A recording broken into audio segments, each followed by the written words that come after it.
The sap dark, glistening, endless. Marla, I whispered. She smiled, or tried to. It doesn't stop, she said, her voice soft but layered, like two people speaking at once. It grows. It remembers. What are you talking about? Her gaze drifted to the ceiling, where the vines were pushing through the vents, curling down like roots searching for soil. You think it's just a plant, she said. You think it came from you. She stepped closer. Her feet left dark, wet prints on the tile. But it was already here. It's always been here.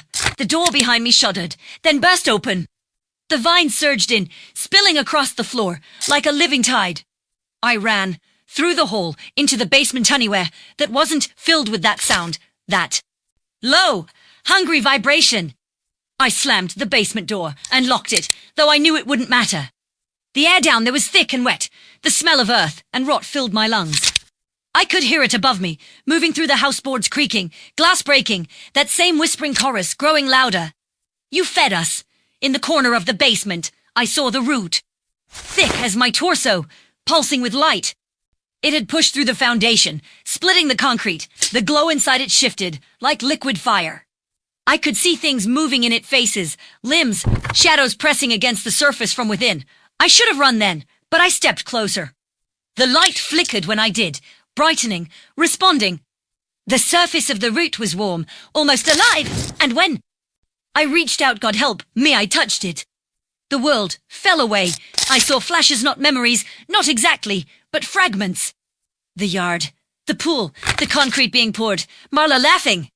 Then dirt, roots twisting through bones, voices whispering from the soil. Images of other places, other times gardens, forests, cities, all of them, with the same vines creeping. Through the cracks, I saw people planting, pruning, burning, and still it grew back. Always, when I pulled my hand away, it was covered in red sap. Miskin. Parted willingly, like lips unsealing. Ropes coiled around my feet and lifted me upward, carrying me higher than the spire, higher than the canopy that had replaced the sky. From here, the world below looked like a vast, breathing organism, a single body, threaded with rivers of green and gold. The horizon curved, and for the first time, I saw how small Fairway Drive had always been. Marla rose beside me, borne by her own tangle of living tendrils. Her blossoms caught the light, scattering it in a halo. Around her, her voice was soft, almost reverent. It's finished. I turned to her. No, I said. It's beginning. Her smile widened, and I saw that her teeth had turned to seeds, each one pulsing faintly with light. Below, the newly awakened figures moved in patterns, their bodies swaying with the rhythm of the living earth. Their voices hundreds, thousands wove into a single sound that wasn't quite music, wasn't quite language. The pulse quickened, the air trembled, and then I heard it again, that voice. Not from above, not from within, but from asterisk everywhere, asterisk asterisk, the cycle closes. The seed opens, the old soil yields, asterisk, it wasn't a command. It was a statement of truth. The spore cloud thickened, wrapping the sky in a golden fog. The sunlight that filtered through it painted everything in a hue between dusk and dawn. I could see shapes moving inside it, massive, slow, deliberate. For a heartbeat, I thought they were clouds, but then I saw the branches, the eyes, the mouths. The trellis had gone beyond root and vine. It was forming thought. Forming will mar my hand. Her skin was cool, damp, threaded with veins of light. It's calling, she whispered. It wants us to see. The spire began to twist, its peak curling toward the cloud. Every root, every vine, every petal responded to that unseen call. The ground itself pulsed brighter, the hum rising to a thunderous vibration that shook the air. And then soundlessly it all asterisk broke, asterisk, the world inverted. For one impossible instant, I saw everything. Not just this place, but every place. Deserts blooming. In seconds, oceans glowing with green fire. Mountains bursting into life as roots clawed through stone. Cities drowned in silence and blossoms. Humanity scattering like pollen, absorbed into the pulse, and in all of it, there was no death. Only transformation. I saw people waking inside their own walls of green, their veins luminous, their lungs filled with golden air. I saw the faces of those who had resisted, screaming as the vines found them, only to go still serene as the roots entered their mouths, their eyes. Derrière, One by one, they fell silent and joined the hum. The trellis didn't conquer. It remembered. It rewrote. When the vision faded, I was standing back in my yard, though. Yard was no longer the right word. The soil shimmered like dark glass, alive beneath the surface. The spire was gone, its energy dispersed into the air itself. Marla was gone, too. Or maybe she wasn't, because when I touched the nearest vine, I felt her there, her laughter, her thoughts, her warmth woven into the pulse like a note. In an infinite song, I closed my eyes and listened. The hum was everywhere now, not just in the earth, but in me. My heartbeat no longer belonged to one body. It was part of something vast and endless, and I understood what it wanted. It didn't crave destruction. It wanted remembrance, continuity. Everything that had ever lived had always belonged to it. The trees, the worms, the people, it was all one long echo, one organism, endlessly recycling itself through time. The trellis wasn't the end of humanity. It was humanity. I knelt and pressed my palms to the soil. Beneath the thin layer of moss, I felt the roots respond. They twined between me slow, deliberate caress. My body didn't resist. It yielded. When I opened my mouth, the air tasted of rain and ashen berries. My breath came out golden. The hum deepened. The vines around me lifted their blossoms toward the horizon. In the distance, I could see other spires blooming, thousands of them, reaching into the golden mist, their light merging into a single, endless glow. For the first time, I wasn't afraid. I sank deeper into the soil, letting it fold over me, warm and wet. The last thing I saw before the earth closed was the sky no longer blue, but alive, writhing with veins of light. Then the hum became my heartbeat. And my heartbeat became the world's. There was no pain, no fear, no separation, only this rhythm of. And somewhere, deep in the silence, a new voice began to whisper through the roots, Ask she planes, à nos terroirs. Joined it, asterisk tended it, asterisk then another, and another. Until the soil itself spoke, in a chorus as old as breath. Asterisk now the garden remembers its name. Asterisk and it bloomed. The last dawn didn't look like a sunrise. It unfolded from beneath the earth. A soft, golden pulse that spread through the root. Everything shimmered no wheat at. But with memory, the air felt thick with voices, with time, with all the lives that had ever walked across this soil. I stood at the edge of what had once been Fairway Drive. There was no street anymore, no houses, no fences. The world had become a single, living tapestry, vines twined with muscle, petals rising like breath. Every leaf seemed to remember the shape of what it had devoured. A roof tile, a bicycle, the imprint of a hand. Yet none of it was grotesque. It was serene. For the first time since the trellis had begun, there was no sound of struggle. The hum that filled the air wasn't hunger anymore, it was harmony. I could still feel Marla in the roots, ervoisbar, of the pulse that flowed beneath me. Sometimes it spoke like a memory, sometimes like a dream. Asterisk, we're not gone. Asterisk, she said once, her tone soft as wind in the leaves. Asterisk, we're home. Asterisk, the truth of it had taken me months to understand. We hadn't been consumed.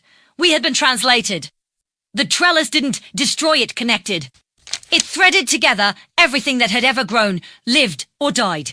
The difference between flesh and soil had simply ceased to matter. When I looked down at my hands, they were translucent, shot through with thin green veins that pulsed in rhythm with the world. Where skin had once been, there were faint, soft filaments, tiny roots reaching outward, always seeking, always growing. I could feel the heartbeat of every leaf on every branch. I could feel the sigh of oceans, the slow turning of the earth itself. I was not a man anymore. I was a memory of one woven into the fabric of something infinite. The last blossom opened in front of me. It was enormous, petals wide as doorways, glowing with that same warm gold that lived beneath the ground. Around it shimmered, and in its center was stillness, perfect and whole. I stepped closer.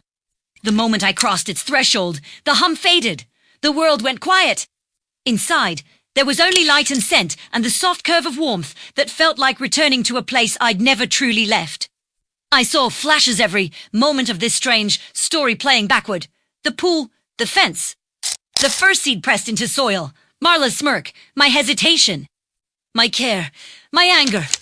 And then a single truth whispered through it all. Growth is never gentle. I reached out, touching the heart of the blossom. It pulsed once beneath, my fingers then opened wider, its glow swallowing everything. There was no pain, only release. When the light receded, Fairway Drive was gone, entirely. In its place stretched a valley of endless green, silent and alive. The air shimmered with motes of gold, and in their dance was the faintest trace of laughter human, and no one remembered the fence, or the pool, or the argument that started it all. The world had moved on, not in ruin, but in renewal, and somewhere, deep beneath the roots, two voices rested side by side still, intertwined, still whispering through the soil. It started with a seed, and it ended with a garden. The hum slowed, steady as a heartbeat. The light dimmed, soft and eternal. And the earth, at last, was still. Believe it was over. But later that night, as I stepped outside, I heard it the faintest sound of something bubbling under the soil. The next morning, the vines were green again. Greener than ever. I don't know what kind of plant the nursery woman sold me anymore. Inkberries weren't supposed to regenerate overnight. They weren't supposed to hum or leak sap that shimmered under. More life. When I tried to dig one up, my shovel hit something solid, a root as thick as a pipe, pulsing faintly beneath the dirt. I could swear I heard it breathe. Marla saw me digging and came out screaming. "Stop it! You'll make it worse!" She shouted. "Worse," I said, dropping the shovel. "You don't even know what worse means yet." She backed away slowly, her eyes darting to the trellis. It had started, moving again, subtle but steady, its tendrils creeping toward her side, wrapping around her deck posts, sliding over the top, covering her pool. "It's not stopping," she whispered. "It won't stop." That night, I woke to the sound of splashing. I went outside and saw the tarp torn open, the vines dipping into the pool like black ribbons, the water churning, even though there was no wind. I saw Marla standing barefoot on the edge, her reflection broken and trembling in the dark water. She turned to me, eyes wide and wild. "It's pulling," she said. "It's pulling down," then went out. I didn't see her fall, but I heard the splash, a sound that didn't echo like water, but like something thick swallowing something whole. The vines rippled outward, and then the surface went still. When the police came the next morning, they found no body. They said she must have drowned, though there was no water left in the pool, just cracked concrete, split by roots that oozed dark red sap. They asked me questions, but I didn't have answers.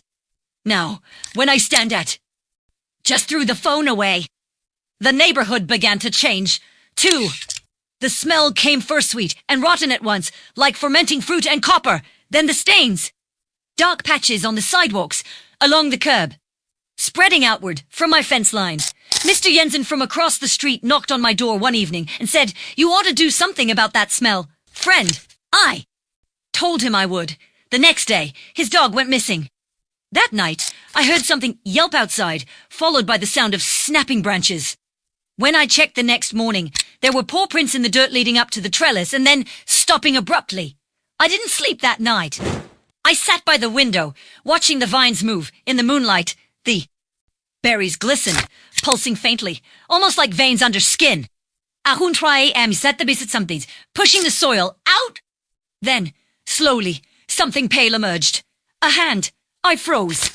The fingers were slick, streaked with that same dark sap, nails blackened. It wasn't alive, not exactly, but it moved with purpose, curling around the vine like it belonged there. Another hand followed, then the suggestion of a shoulder.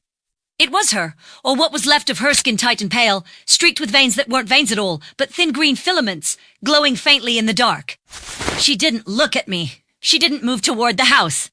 She just sank back into the vines, disappearing into the mass of leaves and berries. When she was gone, I realized I'd been holding my breath for nearly a minute. The next morning, I found something new near the fence. A single footprint bare, small, pressed into the soil. It wasn't mine.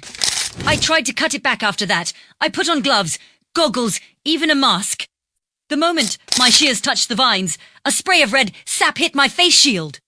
It hissed where it landed, eating through the plastic like acid. The smell was unbearable, sweet and metallic and alive. I dropped the shears, backing away, and the vines seemed to tighten, as if flexing in warning. That night, I dreamed of roots. They were everywhere under my house, in my walls, curling around my bedposts. I could feel them pressing against me, cold and pulsing.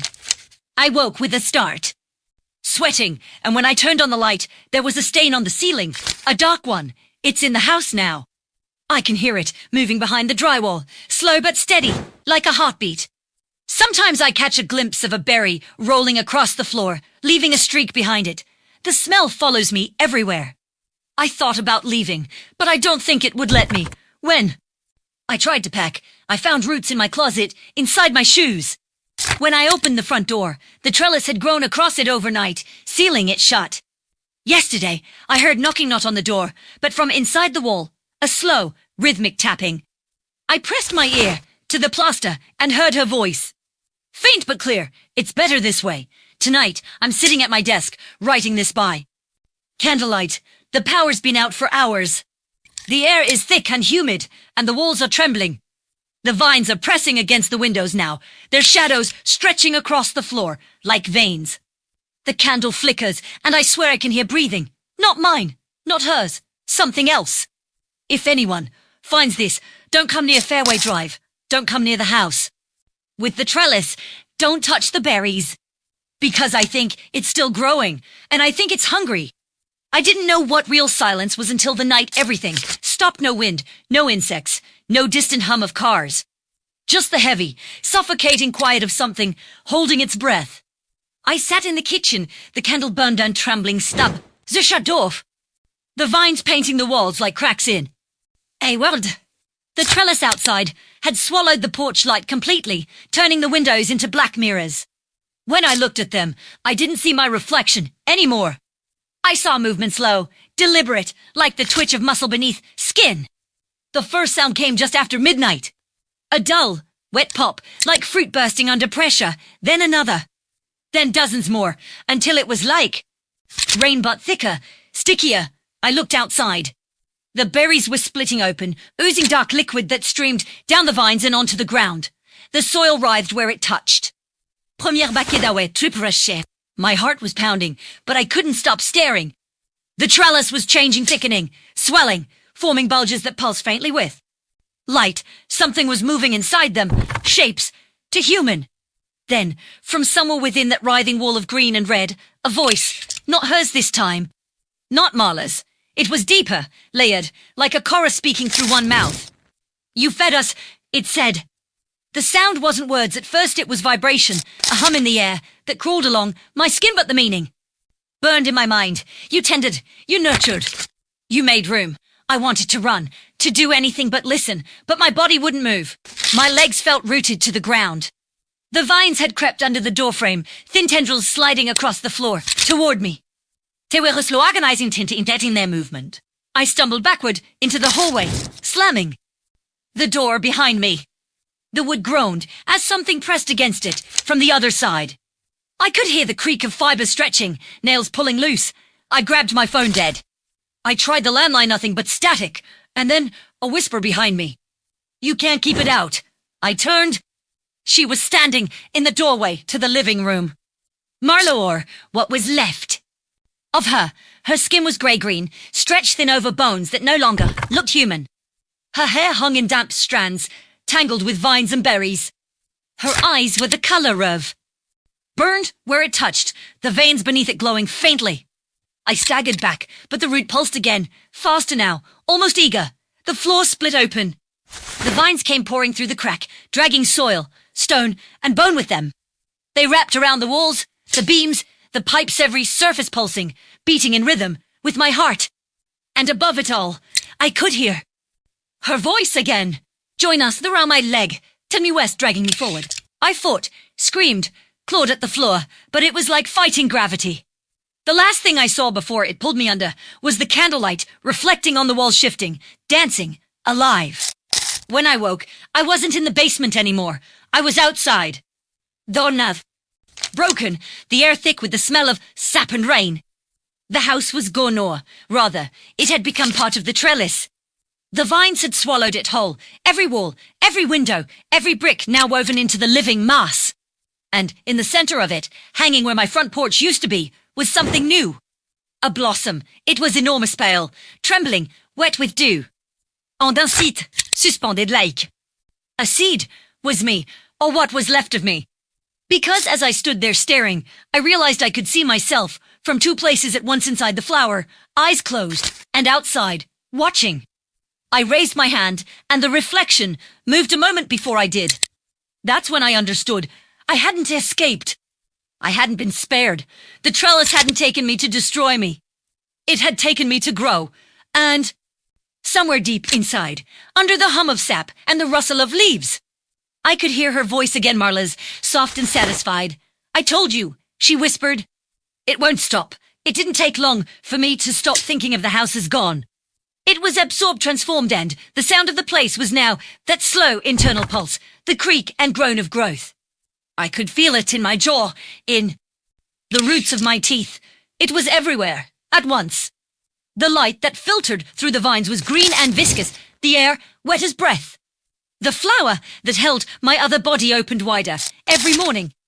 The thing that had once been my face was still and calm, but there were small movements under the skin, twitching veins, something swimming behind the eyelids. I watched it for hours, wondering if it was still me or if I was now the watching thing, separate, borrowed. When I tried to leave the yard, the trellis followed.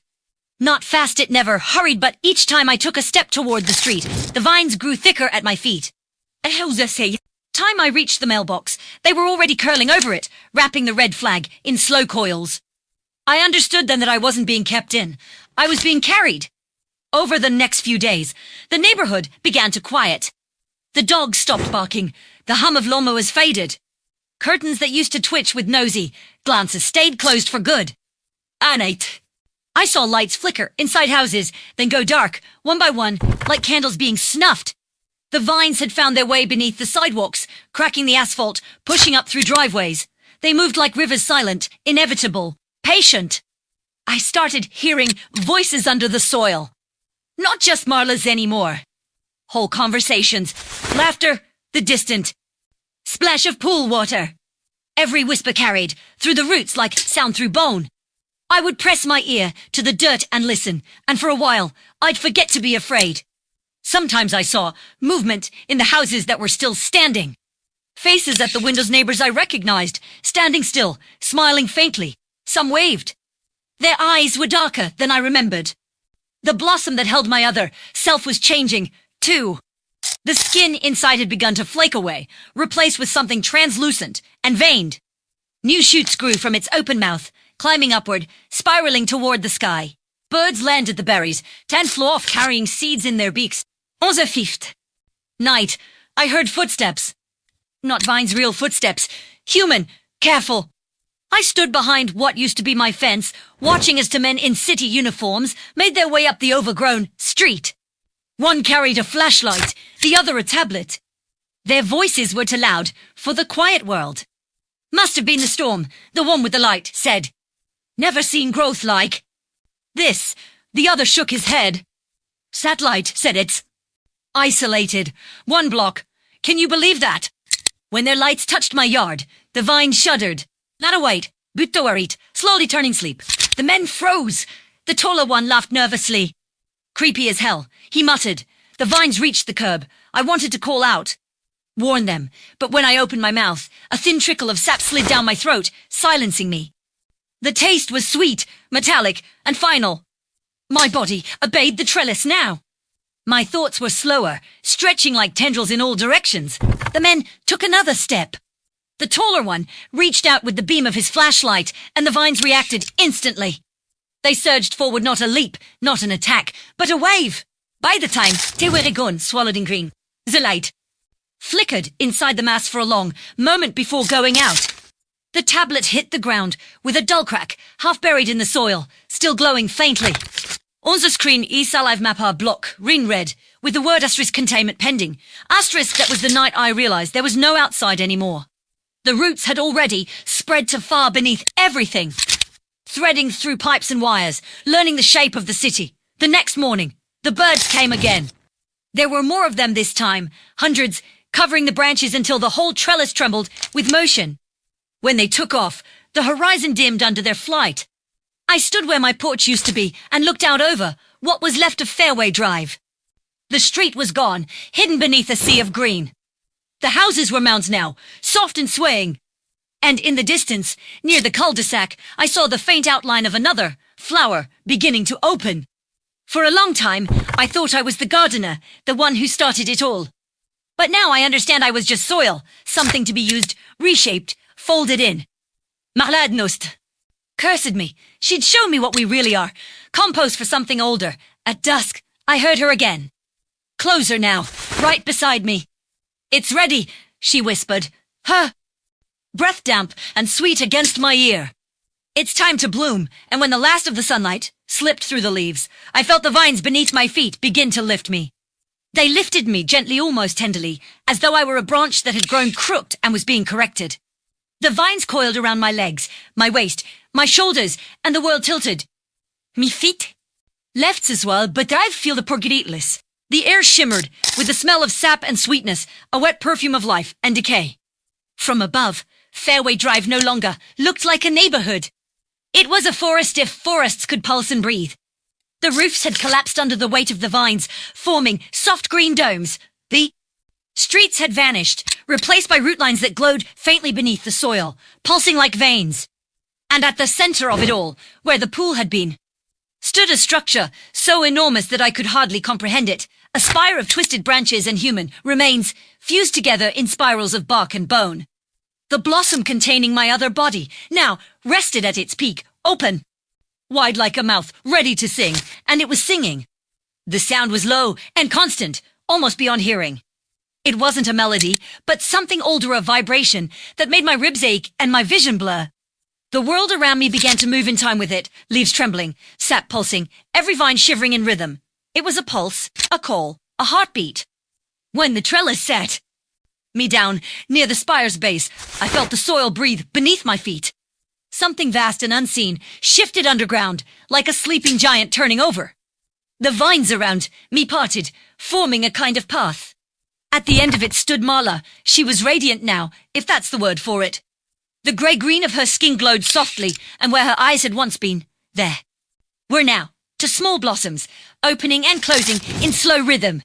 She smiled when she saw me, and even her teeth were seeds tiny, glistening. Perfect. You stayed, she said. I didn't have a choice, I replied. My voice sounded strange, like it was echoing through a hollow log. She tilted her head. You always had a choice. You chose to plant. The vines behind her moved like waves on a black sea. I could see faces in them, now dozens, maybe hundreds pressing through the leaves, their features soft and translucent. Some I recognized. Neighbors, the mailman, the woman from the nursery. All of them, smiling faintly, their mouths open as if whispering something I couldn't hear. What is this? I asked. What did we grow? Marla stepped closer.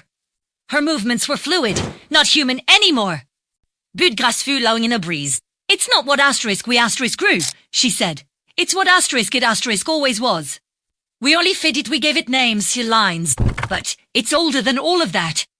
It remembers everything that touches the soil. Her fingers brushed my hand, and I felt something move beneath my skin, tiny threads pushing outward, like roots spreading through flesh. The pain was brief, replaced by a strange calm. My thoughts slowed, stretched, merged. I could feel the heartbeat of the spire, the sap moving through the vines, the slow pulse of the earth beneath it all. You see, she whispered. You're part of it now. Above us, the blossom at the top of the spire opened wider, spilling golden light. The air, filled with spores, glittering like dust. Insolite.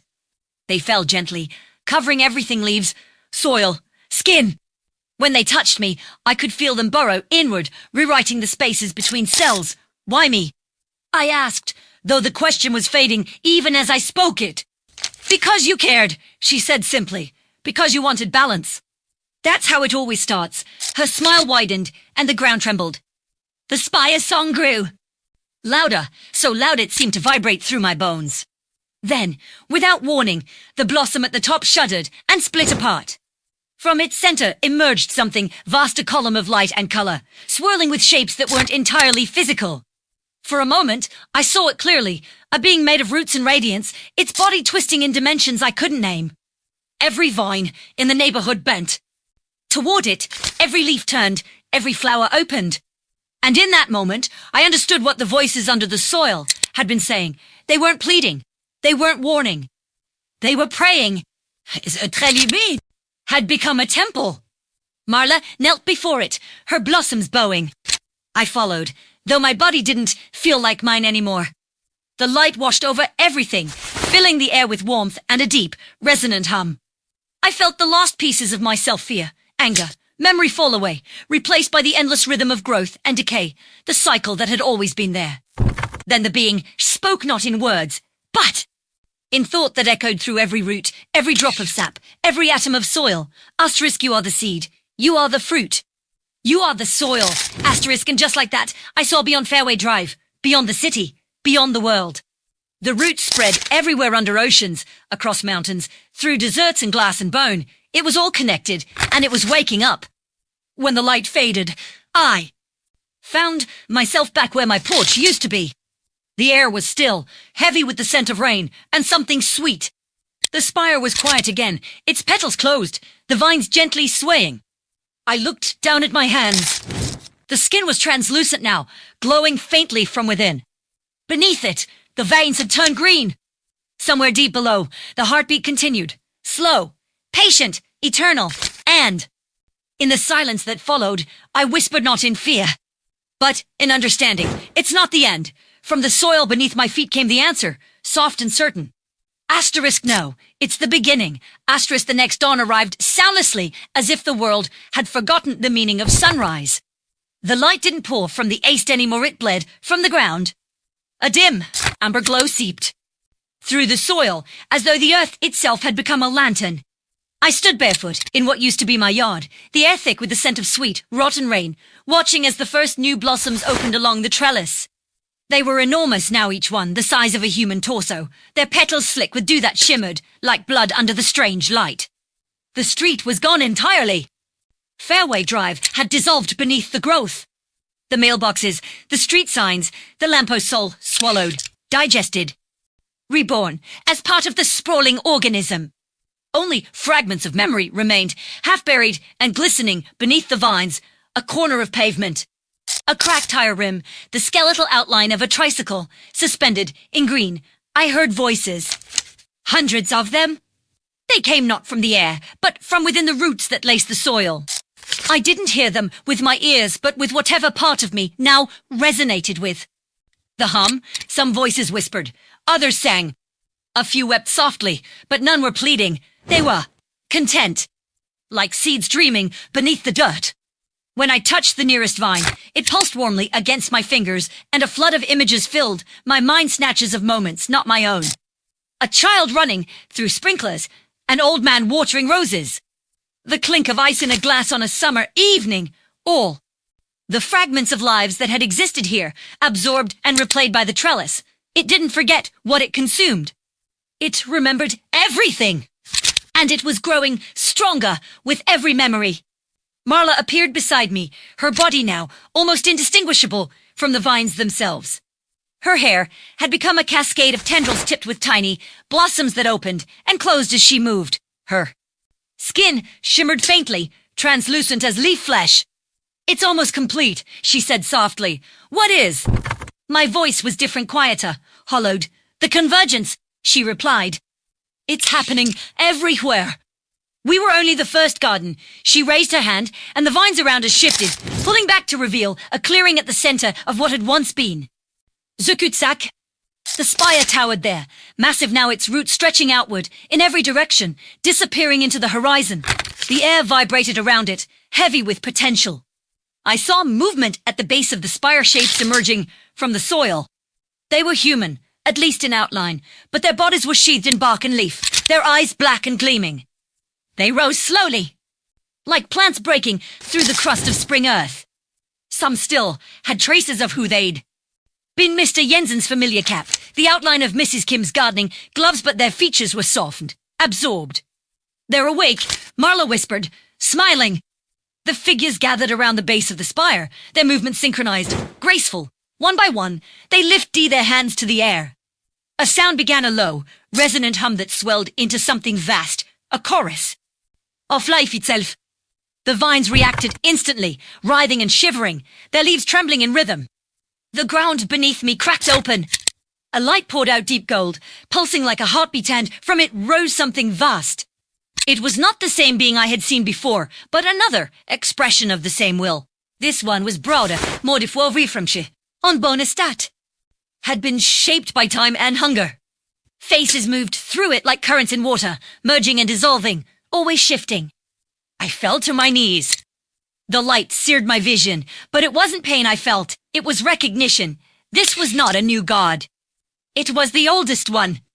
Asterisk soil. Remembers asterisk, the voice filled everything air. Blood, thought. Asterisk, all that feeds returns.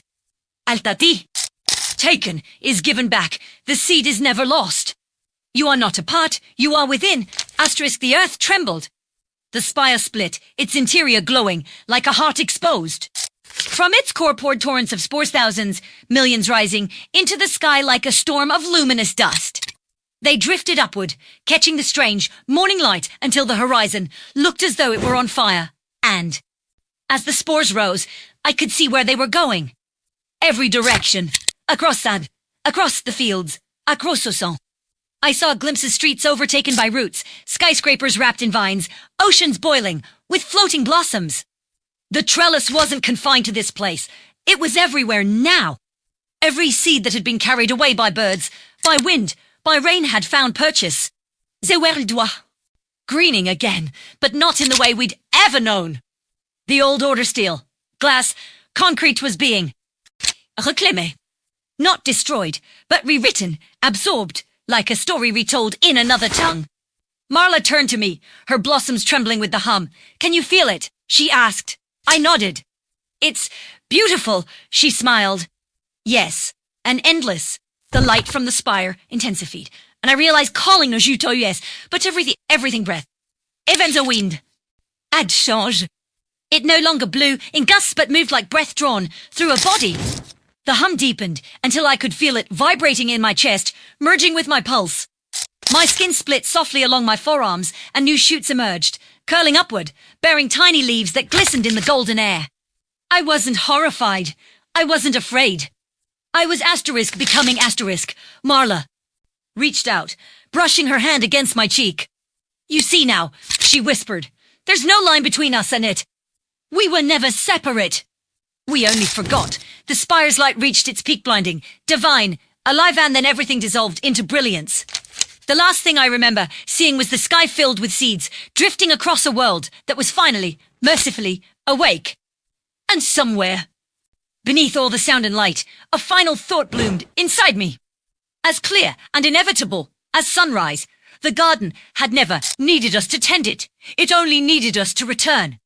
The light didn't fade so much as it softened its brilliance, folding inward until the world glowed like the inside of a leaf. I stood in that luminous hush, my breath sinking with the pulse that now seemed to come from every direction. I couldn't tell where my heartbeat ended and the earth's began. Around me, the air shimmered with drifting spores, each one carrying its own whisper of memory.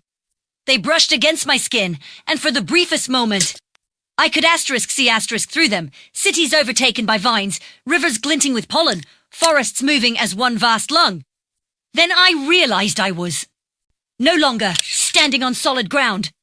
The soil beneath me had opened, not cracked or broken, but